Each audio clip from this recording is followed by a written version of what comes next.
ปุเพปมัชชิตวาปัจฉาโสนปมัชชัยยะนปมัชชติโสกังโรกังปภาเสติอภามุตโตวะจันทิมานะเปิ่นว่าผู้ใดเมื่อก่อนปฏิบัติในความประมาทภายหลังสะดุ้งตื่นมึนตามีสติขึ้นมาเขาบ่ประมาทอยู่ผู้นั้น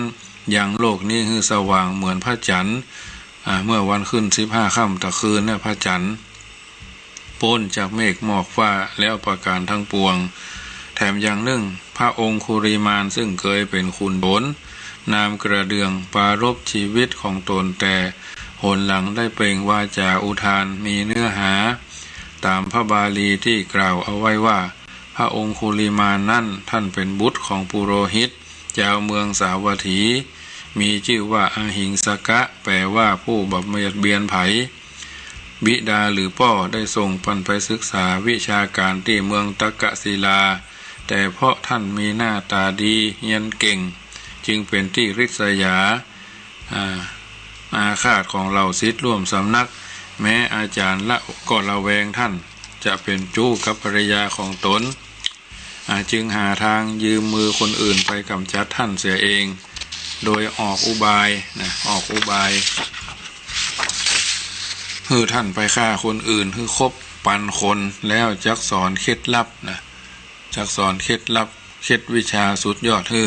ท่านก็ลงกลอาจารย์และต้องการได้วิชาสุดยอดจึงบ่ได้คิดแข็งใจเพราะมีความเคารพในพระอาจารย์ของตนออกจากสำนักไปแอวฆ่าคนนั่นคนนี้ตายเป็นเบื่อเมื่อบ่ฮื้อลงลืมจำนวนจึงตัดนิ้วมือคนที่ถูกฆ่าแล้วเอาห้อยเป็นพวงมาลายห้อยคอจนกระทั่งมีชื่อเสียงลือกระชอนไปว่า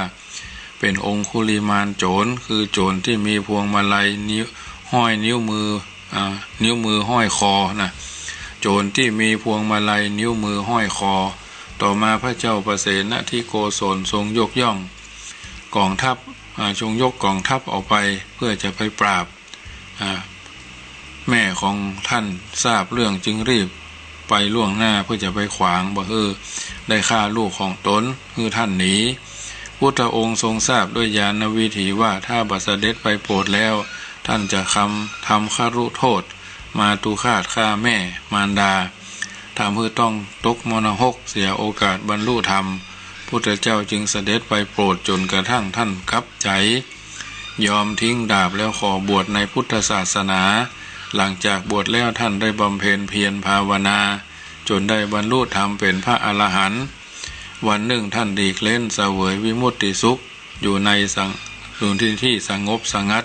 และได้เปล่งอุทานขึ้นว่า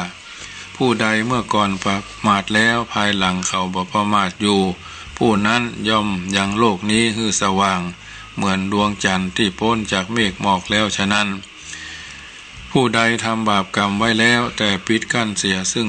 ด้วยกุศลผู้นั้นย่อมยังโลกนี้คือสว่างเหมือนดวงจันทร์ที่พ้นจากเมฆหมอกแล้วฉะนั้นเมื่อก่อนเฮาชื่อว่าอาหิงสกะแปลว่าผู้ไม่เบียดเบียนแต่ยังเบียดเบียนผู้อื่นอยู่วันนี้เฮามีชื่อตรงตามที่เป็นจริงเฮาก็บ่เบียดเบียนไผแล้วเมื่อก่อนเฮาเป็นโจรที่มีชื่อฤาชาว่าองคุริมานถูกกิเลสดุดห่วงน้ำใหญ่พัดไปพัดมาพบพระพุทธเจ้าเป็นสารณะแล้วหมู่คนพาลผู้มีปัญญาสามย่อมประกอบเนืองซึ่งความประมาทส่วนผู้มีปัญญาย่อมรักษาความบ่ประมาทไว้เหมือนรักษาทรัพย์ที่ประเสริฐสุดไว้ฉะนั้นท่านทั้งหลายจงอย่าประกอบเนืองซึ่งความประมาทอย่าประกอบเนืองซึ่งความเคยเฉยชิดแล้วโดยอำนาจยินดีในกามเพราะว่าคนผู้บ่ประมาทแล้วเพ่งพินิจอยู่ย่อมบรรลุถึงความสุขอันไพบูรย์ดังนี้เป็นต้นตามพระบาลีพุทธพจน์ก็ดีตามอุทานพจน์ของพระองค์คุริมานก็ดีที่ยกขึ้นมากล่าวมีประเด็นสำคัญที่เป็นหลักก็คือผู้ใดเคยเป็นคนประมาทมาก่อนเป็นคนบ่เอาการบ่เอางานมาก่อนเป็นคนขี้จำจิหิว่าคนนั่นคนนี้มาก่อนคือเป็นคนหลงผิดทำผิด เอาเพิ่นว่าเอาเขาว่านะมีชีวิตมืดมัวประพฤติตัววางตนบ่ถูกต้องตามทำนองครองธรรมทำแต่สิ่งที่เป็นบาปอกุศลด้วยความหู้ด้วยความบ่หู้บ่มีสติมาบดบังปัญญาคือกึดบ่ได้ไผบอกไผสอนก็บ่ฟังนะ ต่อมาภายหลังเขากับตัวกับใจได้เหมือนพระองคุริมานที่เป็นโจรกับใจมาบวชผู้นั้นย่อมโลกคือขันธ์ธาตุอายตนะซึ่งเป็นโลกภายในของตนคือสว่างไสวกล่าวคือย่อมเปลี่ยนแปลงชีวิตของตนให้รุ่งเรืองสดใสเจริญก้าวหน้าพ้นจากอุปสรรคขวากน้ำได้รับความสำเร็จในหน้าที่การงานและประสบความสุขได้ในลำดับนั้นเหมือนดังพระจันทร์ในวันเพ็ญแม้ว่าจะสว่างเต็มดวงแต่ถูกเมฆหมอกบังไว้ทำให้มืดมิดมืดมัวนะมืดมิดมืดมัวอันยังบ่สว่างบ่สุขสกาววาวใสและส่องแสงแผ่วพราวฮือท้องฟ้าสว่างไปด้วยฉะนั้นตามพระบาลีนี้ทรงแสดงว่าความประมาทนั่นเป็นสิ่งบดบังชีวิตของคนเอาไว้บดบังทั้งสติปัญญาทั้งหนทางที่จะดำเนินชีวิตให้ก้าวหน้าทำให้ชีวิตมืดมัวหม่นหมองบ่ให้ส่องสกาวสดใสบ่ให้เจริญก้าวหน้าเหมือนกับเมฆหมอกที่บดบังดวงจันทร์บ่ให้ส่องสว่างได้ฉะนั้นอันว่าความประมาทนั่นคืออันหยังความประมาทก็คือความมัวเมาความเลินเล่อความพังเผลอหมายถึงความปราศจากสติควบคุมสติบ่ได้ควบคุมอารมณ์บ่ได้บางที่ก็อารมณ์ตัวเก่าว่าเป็นเหตุให้ขาดความยั้งคิดขาดความรอบคอบทำอันยังบุมบามผีพรามเนาะกึดออกก็กึดบ่กึดก่อนทำบ่กึดก่อนอู้บ่กึดก่อนที่คิดนะครูบาเจ้าวัดพระพุทธบาทตาผ้าเพิ่นว่าคนโง่เอาใจไว้ที่ปากคนฉลาดเอาปากไว้ที่ใจอันนี้เป็นวลีคำสอนของพระเดชพระคุณท่านเจ้าคุณพระสุพรหมญาณเถรครูบาพรหมาพรหมจักโกกล่าวไว้ใครที่เป็นลูกศิษย์ลูกหาถ้าเป็นคนขี้โกรธขี้เกลียดคู่ขี้โกรธขี้เกียจขี้เครียดขี้มิ่งขี้เกียจมักขมตากลมมักลาบนะตามมาบมักลูกกุยก็จะทำให้เสียผลงานในทางปฏิบัติความประมาทก็คือความพลาดเผลอละเลยในการประกอบทุจริตการสร้างเสริมสัมมาทิฏฐิคือละเลยที่จะทำความดีละเลยที่จะเว้นความชั่วละเลยที่จะประพฤติตัววางตนในทางที่ชอบประกอบด้วยธรรมและละเลยที่จะชุกคิดพิจารณาด้วยปัญญาในเรื่องความดีความชั่วในเรื่องความถูกต้องมากกว่าความถูกใจในเรื่องบาปบุญคุณโทษเพื่อปรับความคิดหันให้ตรงให้ถูกต้องนะตามธรรมเป็นสัมมาทิฏฐิคือความหันชอบหันตามความเป็นจริงความพลาดเผลอละเลยในการประกอบทุจริตและการสร้างเสริมสัมมาทิฏฐิเช่นนี้แหละที่เป็นเมฆหมอกมาบดมาบังคือเฮาท่านทั้งหลายบ่ได้สู่ความดีคือมืดบอดมัวเมาบ่หันทางส่องสว่างกระจ่างแจ้งของชีวิตและบดบังความสว่างที่อยู่ภายในคือสติปัญญาไว้บ่เปล่งประกายออกมาภายนอกความประมาทเป็นเรื่องของความเผลอเรอความปล่อยปละละเลยความบ่ควบคุมใจบ่ควบคุมความคิดปล่อยให้ใจเตลิดเปิดเพิงไปตามอารมณ์ตามกระแสโลกเหมือนเรือที่ขาดหางเสือเรือหรือรถที่ขาดละห้ามล้อซึ่งย่อมแล่นไปโดยอิสระบ่มีการควบคุมตายที่สุดก็ย่อมก่ออันตรายคือผู้อื่นที่คนอื่นโดยสารหรือแก่ทุกสิ่งที่ขัดขวางผู้ที่มีความประมาทเป็นเจ้าเรือนก็ย่อมมีชีวิตแบบเรือที่บ่มีหางเสือแบบรถที่บ่มีห้ามล้อย่อมใช้ชีวิตไปตามอิสระบ่มีจุดหมายปลายทางที่ชัดเจนสุดแต่ใจจะพาไปตกอยู่ในอำนาจของใจและอารมณ์แต่ละขณะซึ่งสั่งสมแต่สิ่งที่ทำให้เกิดทุกข์ แก่ตนชีวิตจึงสับสนวุ่นวายมีเหตุมีปัญหาร่ำไปทำให้บ่ประมาทความสงบที่แท้จริงและลุดบ่ได้เพราะขาดทางเสือยุดบ่ได้นะคือสติที่ควบคุมใจคืออยู่ในเส้นทางที่ถูกต้องราบเรียบบ่มีอันตรายผู้รู้ได้ขยายความเชิงแนวปฏิบัติในเรื่องความประมาทไว้ว่าความประมาทที่มีอยู่ในคนทั่วๆไปก็คือความประมาทในวัยความประมาทในความไม่มีโรคและความประมาทในชีวิตความประมาทในวัยก็คือความคิดว่าตัวเองยังอยู่ในวัยหนุ่มสาวบัดถึงเวลาที่จะประพฤติสุจริตมีเวลาแอวแถมนักที่จะทำบุญสุนทรทานภายหลังรอให้อายุนักขึ้นก่อน25อยู่พอ35ก่อน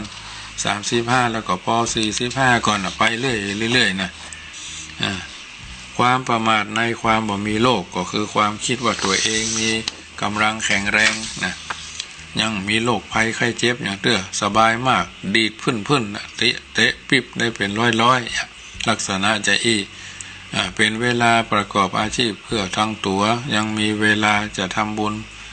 ทำความดีอันอย่างดังนี้เป็นต้นความประมาทในชีวิตก็คือความคิดว่าตัวเองยังมีชีวิตอยู่แถมเมินเดี๋ยวนี้40ปลายก็พุ่น90 100พวกจะตายยังแก่มเท่าเตื้อสบายมากเนี่ยความดีและบุญกุศลทำเมื่อใดก็ได้ดังนี้ผู้มีความคิดความรู้สึกใน3ลักษณะ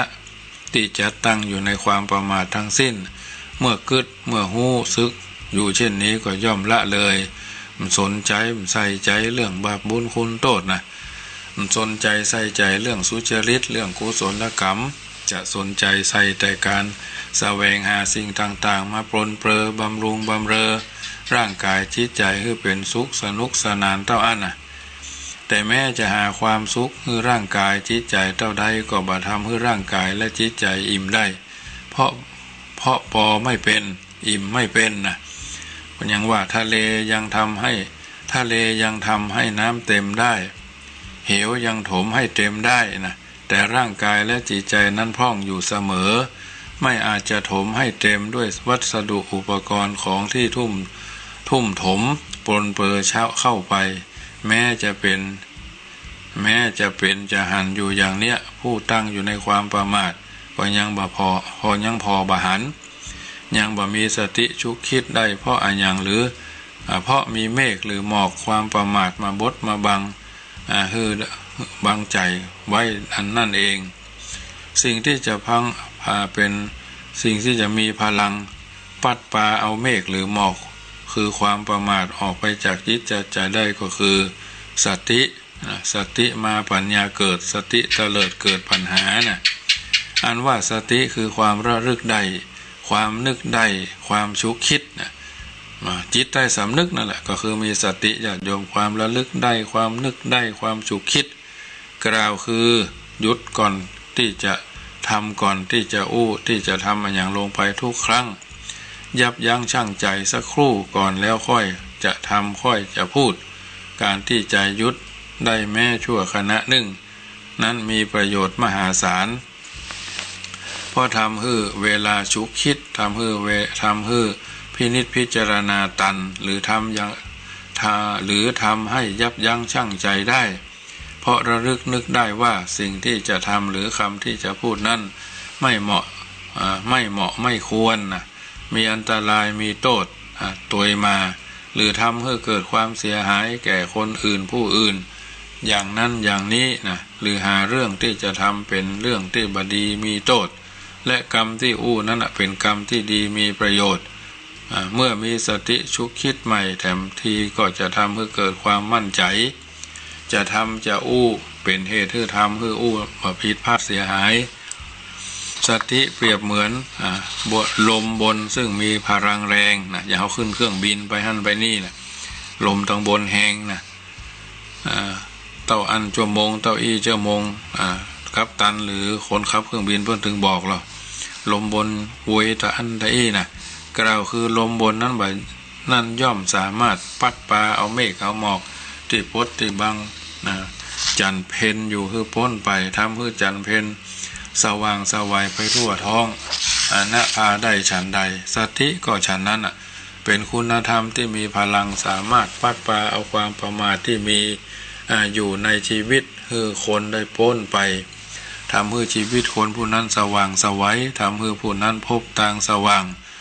ในชีวิตได้และสตินี้มีความหมายเท่ากับข้อธรรมที่ฮ้องกันว่าอัปปมาทะที่แปลว่าความไม่ประมาทคือความไม่มัวเมาไม่เลินเล่อไม่พังเผลอนะโดยความหมายก็คือความมีสติไม่ปราศจากสตินั่นเองนะผู้ที่มีชีวิตอับเฉาบ่สดใสบ่มีความสงบสุขมีแต่อยู่ห้อนนอนตุกสาเหตุเบื้องต้นก็มาจากความประมาทในสมุฏฐานนะมันสนใจมันใส่ใจมันประพฤติหน้าที่การงานของตัวอย่างเช่นเป็นละอ่อนเนาะจบป.6 จากโรงเรียนในท้องถิ่นไปเข้าม.1 ไปเข้าม.2 ไปเข้าม.3 โรงเรียนที่หั่นที่นี่จากอำเภอป่าซางก็เข้าวชิระพ่องเข้าธรรมสาธิตพ่องไปเข้าป่าซางพ่องมันบัดเท่มันบัดสามารถนี่เนาะพูดไปเข้าโรงเรียนส่วนบุญไปเข้าโรงเรียนจักคำซึ่งเป็นโรงเรียนระดับจังหวัดก็พากันไปเข้าเปิ้นไปเฮียนกันตัวเอาตัวว่าเอาตัวเอาเปิ้นว่าบ่ใจเอาตัวว่าหรอเดือดร้อนแหมซื้อครัวซื้อเครื่องแต่งเนื้อแต่งตัวชุดห่ำชุดเฮียนเนาะบางทีบางครั้งตัวมันจะมีหัวอย่างอี้นะมีปัญหาใหม่ๆก็ดีไปตัวเพื่อนหรอกตึงยิงตึงใจนะหรือบางทีบางครั้งอยู่โรงเรียนใกล้บ้านเนี่ยพ่อแม่ก็มีปัญหาบางครอบครัวก็พ่อแม่ตายละพ่อก็ตายละแม่ก็ไปเอาแฟนใหม่แม่ตายละพ่อก็ไปเอาแฟนใหม่ล่าไปอยู่กับพ่อใหม่แม่ใหม่ก็บ่เข้ากันทำละก็มีปัญหาทำละญาติโยมมีปัญหาทำละบางทีบางครั้งก็ระแวงกลัวพ่อน่าจะทำไม่ดีไม่ร้ายฮือพ่องเนี่ยกลัวแม่น่าจะทำไม่ดีไม่ร้ายฮือพ่องมันถึงมีหรอสิ่งเหล่านี้มันมีสติสัมปชัญญะนะเพราะฉะนั้นถือว่าเป็นเรื่องที่จะต้องระมัดระวังเป็นอย่างยิ่งข้อนี้เป็นชีวิตคนเฮาน่าปรับเปลี่ยนแปลงได้เสมอบางทีบางครั้งเขาต้องชุกคิดสามารถที่จะประพฤติปฏิบัติได้ชีวิตของผู้นั้นบางทีบางครั้งเฮาท่านทั้งหลายนี่จำเป็นจะต้องมีการปรับปรุงเปลี่ยนแปลงแก้ไขนะข้อผิดพลาดที่ผ่านมาชีวิตของผู้นั้นก็จะพลิกผันจากร้ายกลายเป็นดีนะมีจิตใจสำนึกนะมันถูกต้องมากกว่าถูกใจเหมือนทำงานในตำแหน่งตุกกุมเท่าเต้าตายถ้าบ่มีสติและก็สัมปชัญญะนะทำงานเป็นตำนานสุขสำราญบานใจเพราะมีธรรมะเป็นที่ตั้งธรรมาธิปไตยหรอกข้อนี้เป็นการยืนยันได้ว่าชีวิตคนเราเปลี่ยนแปลงได้ปรับเปลี่ยนตัวเองจากร้ายให้กลายเป็นดีได้เช่นคนที่มีความทุกข์รำเค็ญอยู่ก็สามารถพลิกผันตัวเองให้สุขสำราญได้คนที่ขาดทรัพย์ปัญญาก็สามารถพัฒนาให้มีทรัพย์เนืองนองมีสมองปราดเปรื่องได้คนที่อยากไร่เกิดอยู่กับท้องนาท้องไร่ก็สามารถกลับกลายเป็นขหบดีเป็นผู้มีวาสนาบารมีสักใหญ่ได้ตัวอย่างกรณีเหล่านี้มีคือหันมาทุกยุคทุกสมัยขอเพียงบัดตั้งอยู่ในความประมาทบ่เลินเล่อบ่เพ้อตัวมีสติระลึกนึกกึดอยู่ตลอดเวลาบ่ปลุกกายปลุกใจและปลุกกายปลุกใจให้ตื่นอยู่เสมอตื่นตัวตื่นใจตื่นตาไม่ตื่นเต้นไม่ตื่นตระหนกนะขยันเข้าไว้อดทนเข้าไว้ทำคิดต่างๆที่เป็นสุจริตเข้าไว้มีสัมมาทิฏฐิเข้าไว้และในขณะเดียวกันก็ควบคุมบังคับใจบ่ฮื้อตกเป็นทาสของอบายมุขบ่กระทำบาปทุจริตบ่ประพฤติผิดทำนองคลองธรรมบ่สร้างเวรสร้างกรรมใส่ตัวบ่ทำความชั่วใส่บ่นำความชั่วใส่ตนทำได้เช่นนี้ชีวิตก็จะพลิกผันไปในทางที่ดีชีวิตอย่างนี้ทางพระพุทธองค์ว่าตะโมโชติปรายโนชีวิตที่มามืดแต่สว่างไปทั่วไปพุทธองค์ว่าขนคดต้นคดปลายตรงนะ ต้นคดปลายตรงพ่องต้นร้ายปลายดีพ่องคือประเภทเอาดีไว้บั้นปลายชีวิตตรงกันข้ามหากเดิมชีวิตรุ่งโรจน์มีความเป็นอยู่สุขสบายแต่ถูกเมฆหมอกหรือความประมาทมาบดมาบังมาเบียดมาบังมองบ่หันอ่านบาปบุญคุณโทษมาเชื่อเรื่องเวรเรื่องกรรมจึงทำแต่บาปทุจริตคิดติดอบายมุขต่างๆชีวิตก็พลิกผันเปลี่ยนแปลงไปในทางร้ายต้องตกอับคับข้องขาดแคลนลำบากยากจนสุดท้ายอาจถูกจำคุกจำขังชีวิตเช่นนี้ทางพระเรียกว่าโชติปะตะมะปรายโนคือชีวิตที่สว่างมาแต่มืดไปทั่วไปเรียกว่าต้นตรงปลายคด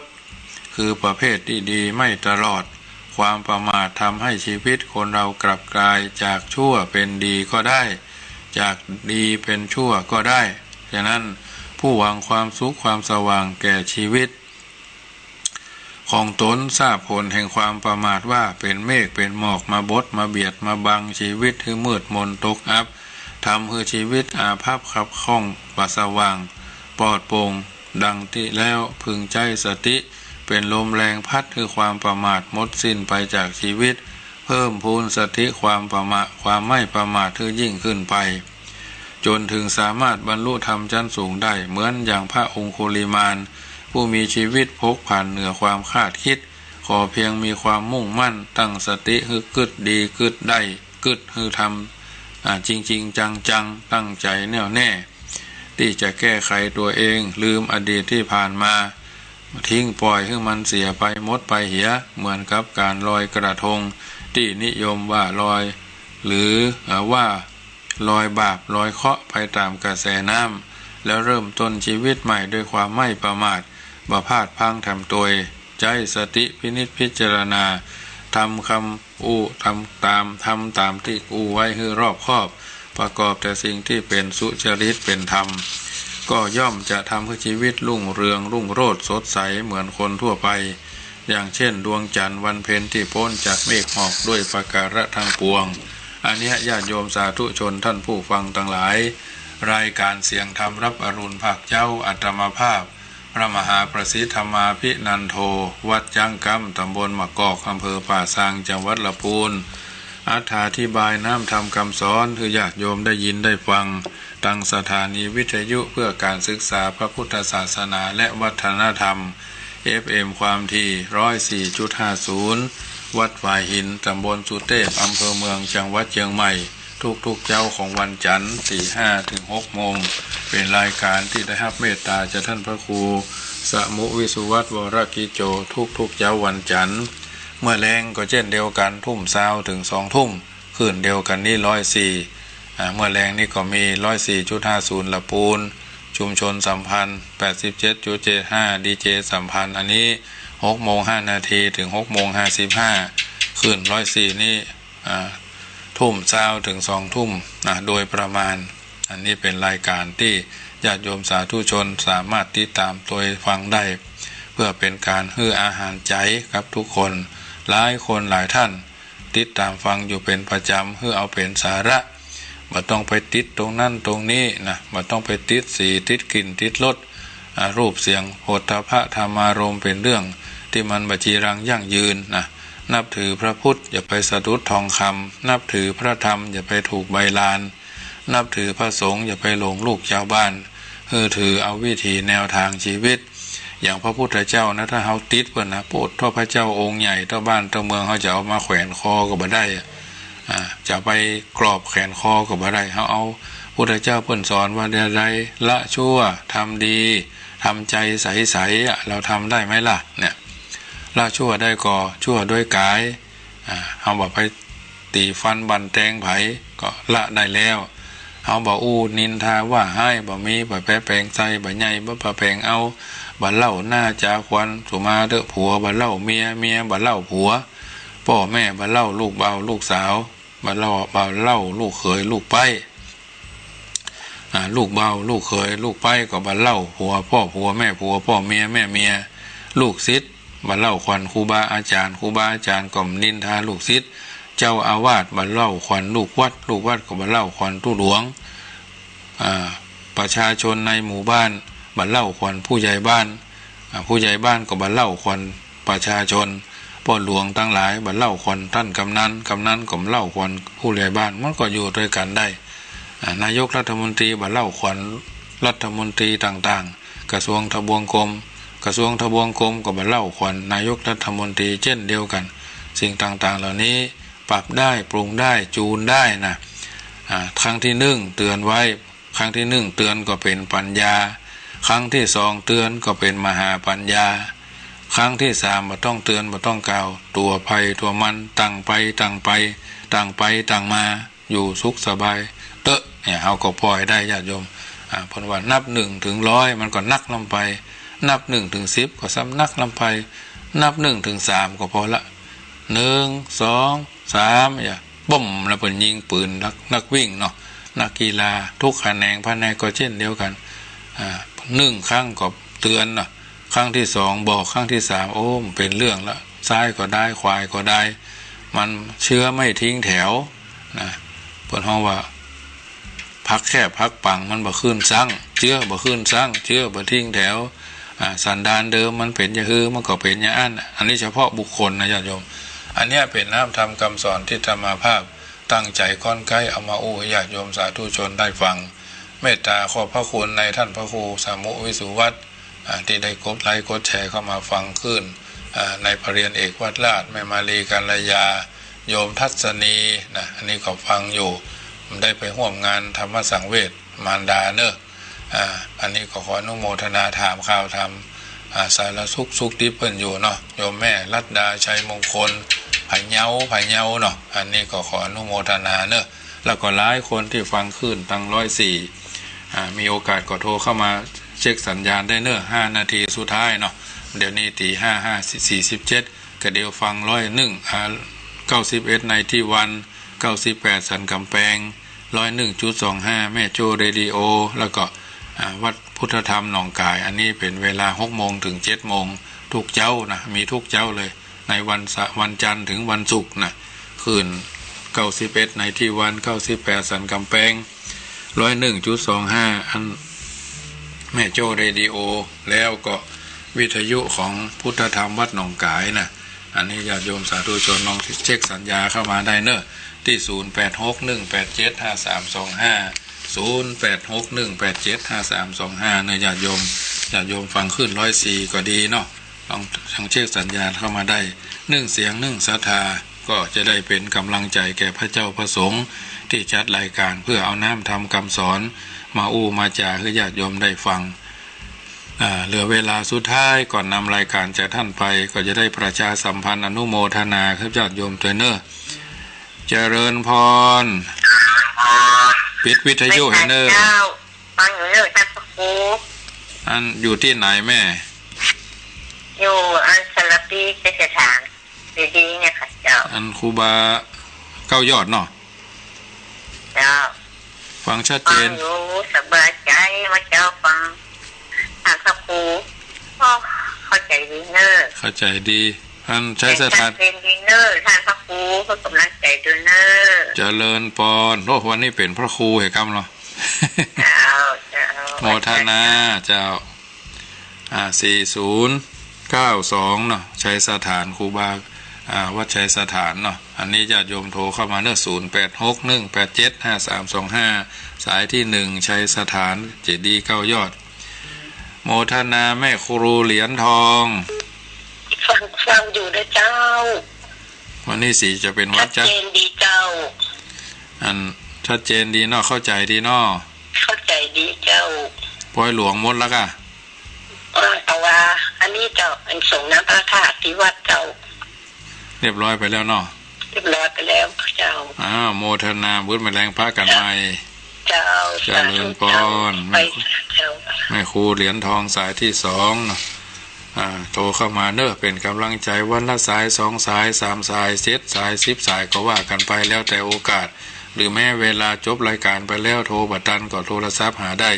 ที่โทรเบอร์โทรศัพท์0861875325วัดจังกรรมจะได้มีการบรรพชาอุปสมบทเยาวชนภาคฤดูร้อนเนอะญาติโยมเป็นการเสริมสร้างศาสนบุคคลศาสนทายาท เอาไปมัวสร้างกะวัดกะวาโบสถ์วิหารศาลาการประเรียนแล้วมีไผ่พอมีไผ่กอยมีไผ่ดูแลนะการจัดงานเพื่อพระพุทธศาสนานี้วัดจังกำบ่ได้มีทุนมีรอนเป็นเป็นหน้าอาศัยญาติโยมช่วยกันบางท่านก็เอาข้าวสารอาหารแห้งเครื่องปรุงอาหารเนี่ยเป็นเจ้าภาพบวชพระเพกตุมันไม่ใช่มีถึงวันญาติโยมเฮาอยู่ในชุมชนพี่น้องตั้งสารปีจังชัยสถานสารปีมีกลุ่ม10 คนเนี่ย10 คน15 คนนี่ก็เป็นเจ้าภาพบวชเนรสักตนหนึ่งนะบวชเนรก็ตน1,500เนาะเป็กตุเจ้าตน2,500แล้วก็พระทหารเจ้าทั้งมือนะทั้งมดมือละ1,500พระทหารเพนก็มือละ2,500น้ำปานะตลอดวัน1,500เนี่ยนอกนั้นท่านจะเอามาเองก็ได้ท่านไม่ได้มาก็อาจจะเป็นไอติมก็นะภาคบ่ายภาคเจ้าบัดตันก็ภาคบ่ายก็ได้ไอติมสักถังหนึ่งนะกิโล3 กิโลมีกี่ตนนะยอดที่แน่นอนก็คือวันที่25เนี่ยถึงจะหู้ว่า25เดือนมีนานี่แหละถึงจะหู้แรงของวันที่25นี่จะได้หู้ว่ามีกี่ตนนะเพราะได้ เอาเอกสารไปพุ่นร่วมซาวรูปนะร่วมซาวรูปซาวตนบางท่านก็ยังบ่ส่งเอกสารมาเตื้อนะช่วงนี้ก็เราอาจจะสอบกันพ้องเนี่ยบ่ต้องไปไกลญาติโยมถ้าขี่ม้านี่ไปวัดพระบาทตากผ้าเพิ่นจะบวชวันที่29เดือนมีนานี่แหละถ้าขี่รถรางนะมาที่วัดจังกำเป็กตุเจ้านี่มาที่นี่นะเป็กตุเจ้านี่มาที่นี่เพราะว่าธรรมภาพก็บ่ได้ว่าทำมาวัน2วัน15-16 ปีแล้วญาติโยมเอ๋ยอาศัยว่าทำนี่ดูแลลูกของท่านนะไผ่หู้ตัวว่าเป็นคนติดฝิ่นติดยามีปัญหาทางคดีความทางเจ้าหน้าที่มีปัญหาเรื่องคดีเกี่ยวกับบัตรเครดิตเอารถไปจนไปเฉี่ยวตรงนั้นตรงนี้เคลียร์ให้มันเรียบร้อยนะเพราะประวัติของแต่ละคนที่เข้ามาบวชทุกวัดทุกจุดนะอาตมาภาพเป็นเจ้าพนักงานเหมือนกันแทนพระอุปชาไม่ใช่เป็นอุปชานะปฏิบัติเอกสารให้เรียบร้อยนะก่อนที่พระอุปชาจะเอาไปรับในการบรรพชาถ้ามีปัญหาเพื่อก็จี้ขอเจ้าอาวาสทันทีเพราะเป็นเจ้าพนักงานระดับต้นนะเจ้าวาดบางตนนี่เพิ่นบ่ทำเพราะว่ามันย่อยมันละเอียดเอกสารที่จะเอามาบวชก็มีสำเนาเพิ่นเฮาว่าเอกสารกรอกรายละเอียดประวัติ1 ชุดสำเนาทะเบียนบ้าน1 ชุดสำเนาบัตรประชาชน1 ชุดวุฒิการศึกษามีการมีงานมีลักมีแหล่งมีลักมีการมีลักมีเกณฑ์อยู่ไหนบ้านไหนไผเป็นพ่อหลวงบ้านเนี่ยเสร็จเรียบร้อยไผเป็นพ่อเป็นแม่เกิดวันไหนเดือนไหนปีไหนมันเป็นเรื่องละเอียดนะญาติโยมประวัติบุคคลประวัติเหล่านี้ก็จะอยู่ที่วัดช้างคำ1 ชุดเจ้าคณะอำเภอ1 ชุดเจ้าคณะพระอุปชา1 ชุดเนี่ยมันเป็นเรื่องรายละเอียดรับรองว่าเป็นเอกสารลับข้อมูลลับในราชการคณะสงฆ์นะเพราะฉะนั้นการทับคนเข้ามาบวชเป็นเรื่องเป็นราวเป็นหนีคดีตรงนั้นตรงนี้คิดฝิ่นติดยาก็บ่ได้นะต้องตรวจสอบให้เรียบร้อยคือพิษกันเหียก่อนที่จะเข้ามาบวชเอาพิษกันเพราะว่ามันเป็นเรื่องรายละเอียดเหมือนทับคนเข้าทำงานนะบริษัททางร้านจะเสียชื่อก็วัดวาอารามจะทำคิดจะชั่วคิดจะระยำอัปรีจันไรอย่างก็แล้วแต่คือนึกถึงพ่อถึงแม่นึกถึงวัดนึกถึงวานึกถึงโรงเรียนนึกถึงพ่อบ้านนึกถึงแม่บ้านนึกถึงกู้ผัวตัวเมียซึ่งกันและกันพอไปทั้งหลังเขามีไผ่ที่จะต้องดูแลบางทีบางครั้งความคิดชั่ววูบไปลักเล็กขโมยน้อยยิบเอาหั่นโฉยเอานี่มันก็เลยมีปัญหาทำให้เป็นปัญหารั่วมันเป็นปัญหาเรื้อรังเนาะปัญหาเรื้อรังเพราะฉะนั้นคิดก่อนทำครูบาเจ้าวัดพระพุทธบาทตากผ้าเพิ่นบอกว่าคนโง่เอาใจไว้ที่ปากนะคนฉลาดเอาปากไว้ที่ใจเพราะฉะนั้นอย่าไปลืมเนอะวันที่22 มีนาถึง6 เมษาวัดจังกำจะมีการบรรพชาอุปสมบทบวชเนนเป็กตุเจ้าเนาะเป็นประเพณีกันมาเป็นปีที่15วัตถุประสงค์และเป้าหมายสืบสร้างศาสนาผู้คนอนุรักษ์คำจูพระพุทธศาสนาเฉลิมพระเกียรติสมเด็จพระวชิรเกล้าเจ้าอยู่หัวรัชกาลที่10ผู้ทรงพระคุณอันประเสริฐเฉลิมพระเกียรติสมเด็จพระเทพรัตนสุกงเฉลิมพระเกียรติกรมสมเด็จพระคณิษฐาธิราชเจ้ากรมสมเด็จพระเทพรัตนราชสุดาสยามบรมราชกุมารีผู้ทรงพระคุณอันประเสริฐเป็นการช่วยกันอนุรักษ์รักษา การบวชการบรรพชาบวชที่วัดช้างคำอยู่ที่วัดช้างคำจำวัดที่วัดช้างคำอบรมปฏิบัติศาสนกิจที่วัดช้างคำทั้งนั้นนะการบวชก็มีรายจ่ายสมว่า 1,500 บาทก็อยู่ในหันหมดเอาแต่ที่นอนหมอนเอาที่เอามุ้งครอบมาอย่างเดียวนะตลอดจนของใช้ส่วนตัวช่วงที่ยังไม่ได้บวชนะอันนี้ก็ญาติโยมท่านใดจะเป็นเจ้าภาพรองเท้าแตะก็ได้สบู่ยาสีฟันก็ได้ข้าวสารอาหารแห้งเอามาร่วมเลี้ยงก็ได้ตลอดจนผ้าห่มหมอนแล้วแต่เขามีอันใดก็เอามาตานก็ได้อาจจะจำนวนนักจำนวนน้อยนี่เขายังว่าไปได้เตื้อเพราะว่ายังบ่เอาเอกสารมาสักมีมาเอาส่งมาตนเดียวเนาะนี่ก็ถือว่าโมทนาเจริญพรแม่น้อยสันเข้าแคบแต่ไว้สาเจ้าท่านฟังอยู่นอวันที่ฟังอยู่ชัดเจนดีนอชัดเจนดีเจ้าโมทนาทั้งเพศอากาศเย็นกว่าตอนเจ้าหมกสบายเจ้าแม่ว่าตอนเจ้าเนี่ยขี้ข้านลูกเนี่ยกำลังเย็นได้เจ้ากำลังเย็นโมทนากำลังใจเนาะท่านโมทนาก็ไม่น้อยนอเจ้าโมทนาเอาละญาติโยมสาธุชนท่านผู้ฟังทั้งหลายพอสมควรแก่เวลาได้สมัยจะขอนำรายการจากท่านไปก่อนพบปะกันใหม่เมื่อค่ำยามแรงของวันนี้20:00ถึง20:00ขึ้น104เหมือนเดิมเนอะญาติโยมสาธุชนก็ฟังทาง Facebook ไลฟ์สดได้ฟังใน YouTube ได้ทั้งนี้ทั้งนั้นน้ำธรรมคำสอนอาตมาภาพในนามพระเจ้าประสงค์จัดรายการรูปหนึ่งก็ขอเอาบุญกุศลที่ได้ประพฤติปฏิบัติมาการสวดมนต์สวดพรย้อนสนองตอบเป็นปฏิพรเพื่อญาติโยมสาธุชนได้อยู่เย็นเป็นสุขรุ่งเรืองก้าวหน้าในจตุรพิธพรมีอายุยิ่งเกิน100วันณะเปล่งป้อยใสสีสุขกายสบายใจมีพละกำลังต่อสู้อุปสรรคขวากน้ำทุกคนอย่าท้ออย่าแท้แม้ท้อได้แต่อย่าถอยถ้าคิดจะถอยก็ขอให้ถอยป้ายแดงชีวิตเฮาท่านทั้งหลายก็จะก้านกุงรุ่งเรืองไปใจท้ายที่สุดนี้รัตนัตยานุภาเวนะรัตนัตยะเตจสาพุทโธบังซ้ายธัมโมบังขวาสังโฆบังกายาอะระหังบังเกสาอะระหังพุทโธนะโมพุทธายะขอเจริญพรอนุโมทนา